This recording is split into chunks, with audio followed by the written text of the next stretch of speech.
Bonjour à tous, j'espère que vous allez bien. Bienvenue dans cette nouvelle vidéo sur le thème comment choisir son réseau.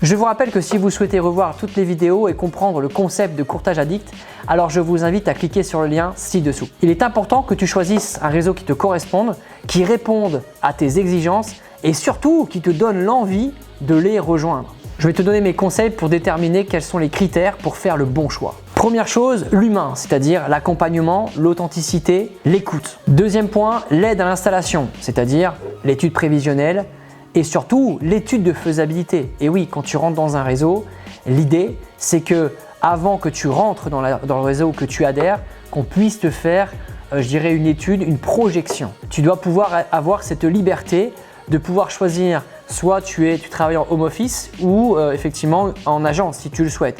Moi, je te conseille aujourd'hui de travailler dans un premier temps en home office. Pourquoi? Parce que il y aura moins de charges pour ton démarrage. Autre point, les formations. Il faut que tu aies accès à des formations régulières pour pouvoir monter en compétences. Un sujet important, les outils, des outils d'aide à la vente. Ça peut être aussi une bibliothèque documentaire dans laquelle tu vas retrouver, je dirais, toute la partie réglementaire, conformité, devoirs de conseil qui sont extrêmement importants dans notre métier ou de la présence sur les réseaux sociaux. Donc il est important aujourd'hui qu'on t'accompagne également sur ce sujet. Autre point que je voulais parler avec toi, c'est le coût financier.